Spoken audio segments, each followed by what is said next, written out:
Ya, yuk kita lihat era yuk, era Jaya Swasembada di sini. Jadi dia sempat breakdown di 1 November dan sideways, sekarang baru keluar dari masa sideways-nya hari ini tadi dengan volume transaksi yang lumayan signifikan sehingga era juga bisa di watch. Selain era, kita akan review juga untuk RALS. RALS ini biasanya lebih aktif di momen jelang lebaran. Cuman dia downtrendnya udah mulai ketahan juga di 478 sehingga era ini perlu bisa di watch juga. Mitra Adi Perkasa gimana kabarnya? Sama-sama sektor retail semuanya lagi sideways semua. Jadi boleh di watch. Apa kabarnya Sido? Era besok HK jangan juga sih Kuang Chen. Oke, Sido ini kalau diperhatikan dia masih on track. Ini base 1-nya, terus kemudian ini dia breakout. Ini dia sedang membentuk base yang kedua. Jadi wait and see dulu buat yang pegang Sido. Masih oke trennya buat di hold. Thank you buat yang baru aja follow aku. Di sini ada Gabriel Huang lagi started following me, dan jangan lupa yang di sebelah kanan bawah itu ada tombol anak panah kayak tombol pesawat gitu, pesawat kertas. Bisa tolong dipencet share ke teman-temanmu semuanya ya. Aku mau review beberapa saham yang sempat naik signifikan dan bisa di watch untuk retracementnya.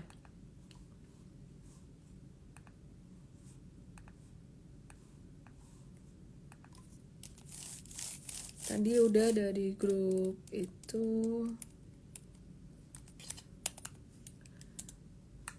Pani hari ini kita keluar. Cuman Pani ini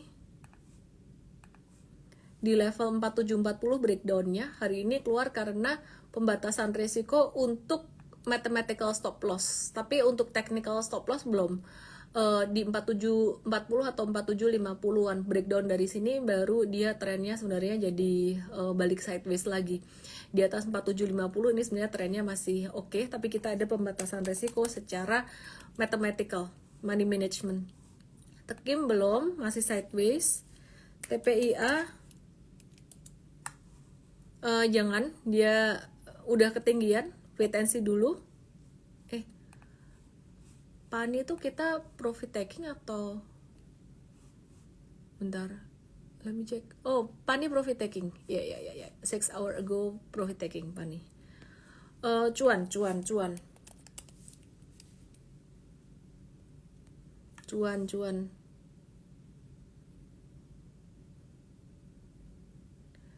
Ya, lambat. Oke. Cuan ini naik terus. Biarin aja dulu, jangan dihajar di atas. Kongrat yang punya, hold aja dulu.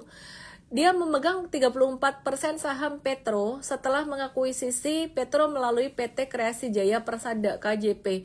Masih saham-sahamnya grup Pak Prayogo Pangestu ya, dan I think Petrosi ini hari ini tadi kita ada exit sih untuk jangka pendeknya, tapi tetap masih bisa di watch ya. Patternnya masih bagus, retracementnya. Kenapa jangka pendek kita keluar dulu profit taking jangka pendek ya, buat amanin cuan dulu lah. Oke. Jadi buat Petro sendiri ini aku mau pasangin Fibonacci retracement. Dia bakalan bisa turun sampai level ini sekarang udah sekitar 5575, sekitar 5175. Ini retracement yang murah banget. Menurut aku sih udah murah banget sih, 5175. Petro ini berhasil menghasilkan omset sebesar 219 juta US dollar, setara dengan 42,3% dari total nilai 8 proyek EPC yang sedang dilakukan. Dan sisanya 299 juta akan diharapkan tercatat dalam laporan keuangan hingga akhir tahun 2026. Jadi pendapatan Petro tuh dari segmen EPC-nya itu diproyeksi akan naik 50% secara tahunan pada 2023 dan naik 5% pada 2024. Intinya Petro menarik secara bisnisnya. Brand udah dibahas tadi. Temanya masih sama. Buat saham-saham Pak Prayogo Pangestu kita tunggu retracementnya ya buat trading ya. Gosco kita masih menunggu retracementnya juga. Jadi seminggu 2 minggu ini kita menunggu retracementnya dari saham-saham gengnya Pak Prayogo Pangestu. Terus kemudian kita mau lihat saham perbankan digital yang sempat kita trading beberapa hari kemarin. Kita mau lihat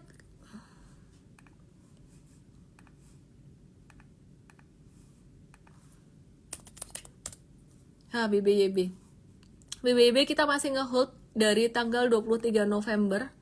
23 November itu di sini, aku mau tandain di sini, 23 November yang hijau ini. Jadi pas ada pantulan di support, terus kemudian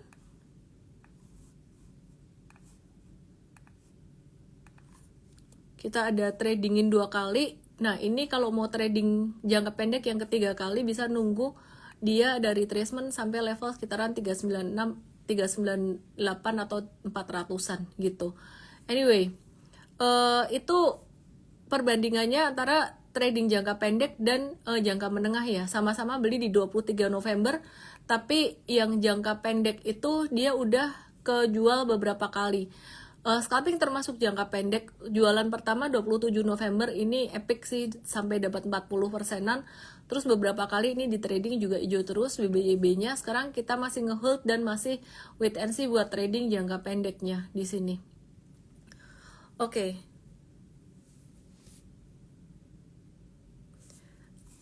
Cuan lepas atau hold? Ini ada yang nanya.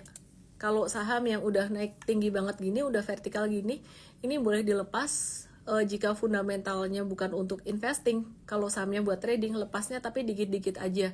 Semakin ke atas, semakin disisain dikit-dikit gitu. Jadi pakailah trailing stop. Trailing stop itu kayak stop loss berjalan. Sebenarnya kalau mau ngelepas, tunggu pas dia ada balik badan ke bawah gini. Tapi kalau misalkan dia balik badannya, reversalnya langsung ARB, nah itu yang agak susah jualannya. Agro udah bagus belum? Tanya Rekario. Sama seperti BBYB dan saham perbankan digital lainnya, mereka akan retrace dulu dalam beberapa hari ini, and that's normal retracement. Pattern paling cakep BBYB, jadi wait and see dulu. Bagaimana dengan kabar saham-saham dari sektor kesehatan? Seperti contohnya KF, memang menarik secara teknikal patternnya, tapi kita mewaspadai likuiditas atau bid over. Bid overnya nggak terlalu signifikan bagus gitu ya, jadi lonjakannya lumayan tinggi di sini, bisa jadi dia bid overnya jadi kering lagi. Jadi yang mau trading di KF, pasang trailing stop, dia bisa naik sampai level 1450-an. Hati-hati, banyak sekali ekor-ekor di atas. Tradingnya lebih bagus trading sehari cuan bungkus, sehari 2 hari cuan bungkus, udah gitu aja. Dan belinya pas jatuh di bawah, jangan pas naik seperti ini. Oke, terus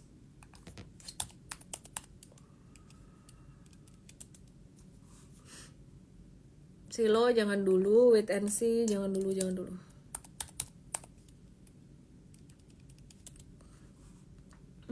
Hill jangan dulu, masih sideways.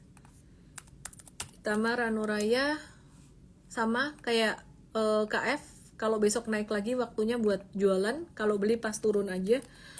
Toba itu dia hari ini breakout, cakep breakoutnya. Likuiditas masih belum stabil, jadi tadi kita nggak rekom buy, kita aware kalau dia breakout. Ini bisanya buat yang modal kecil, trading modal kecil banget gitu. Jadi rawan profit taking sekitaran 360, 370. Yang modal kecil silahkan. Profit takingnya mungkin dekat-dekat area itu, stop loss di bawah 276. BPJS, kata Mukhtar Nasri, beli pagi jual sore, itu cocok buat saham-saham yang patternnya macam IRA dan KF. Ini entah kenapa geraknya mereka selalu mirip, kayak di masa pandemi dulu juga geraknya mirip. AMRT nggak mau. PTBA, aku ke KLBF dulu biar satu sektor sekalian. Masih nggak kemana-mana. Kalbe Pharma secara monthly-nya masih oke di area support, jadi bisa beli dan simpan untuk 3 bulan ke depan. Omed di sini juga liquidity-nya nggak terlalu besar, kita ada trading buy juga, cuman di sini porsinya kecil banget, 5%. Kita saraninnya kecil aja, kayak ngetes doang sebenarnya. Jadi yang paling aman dari sektor farmasi lebih atau kesehatan lebih ke Kalbe Pharma yang bisa di hold agak lamaan. Unilever enggak dulu, nanti dulu. Arto tadi udah dibahas di awal.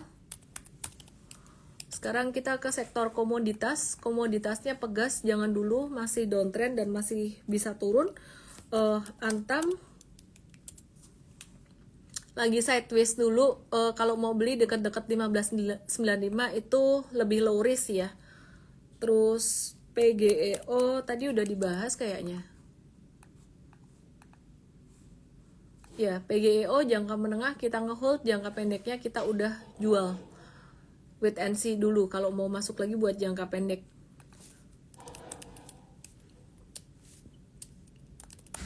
Ini ada yang nanya Raja. Rajanya patternnya mirip kayak saham-saham grup Pak Prayogo Pangestu. Dia butuh retracement dulu sebenarnya, akan sangat bagus kalau dia bisa retrace sampai level 1300 1310. Oke. Bentar ya. Goto udah. Ayam dong. Ada Ronaldo nggak? Hahaha. Halo Ray. Ayam belum, lagi sideways. Belum juga. Menurut aku marketnya udah nggak ada katalis yang signifikan sampai akhir tahun nanti. Tinggal ngelanjutin sektor perbankan aja, perbankan digital dan perbankan digital. Sementara itu dulu sih, perbankan digital dan grup Pak Prayogo Pangestu. Semoga kalian nggak bosen karena kita lagi nunggu retracementnya. Sedangkan kalau perbankan digital itu paling retracementnya 1-2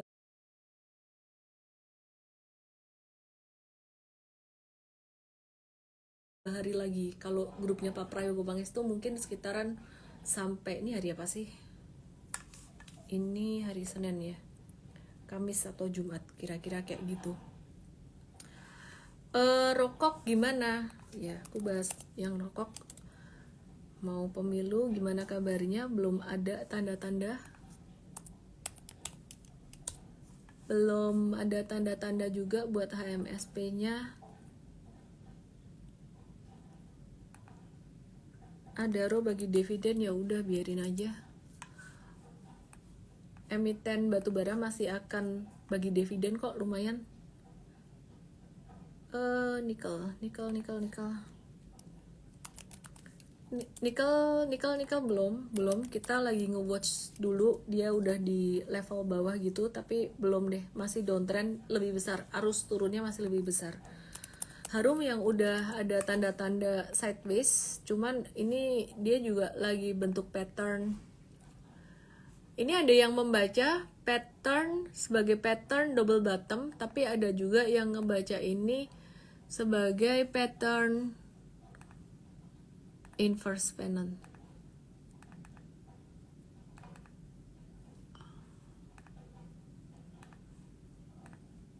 Oke. Jadi ini bisa sebagai inverse pennant gitu. Kira-kira kayak gitu sih. WIM. Ini ada yang minta bahas WIM. Hehe, downtrend banget. Jangan deh. WIM ngejual 27,90 juta saham treasury pada periode 30 Oktober hingga 29 Oktober. 30 Oktober 2023 sampai 29 Oktober 2024 gitu. Ya. Anyway, hindarin dulu.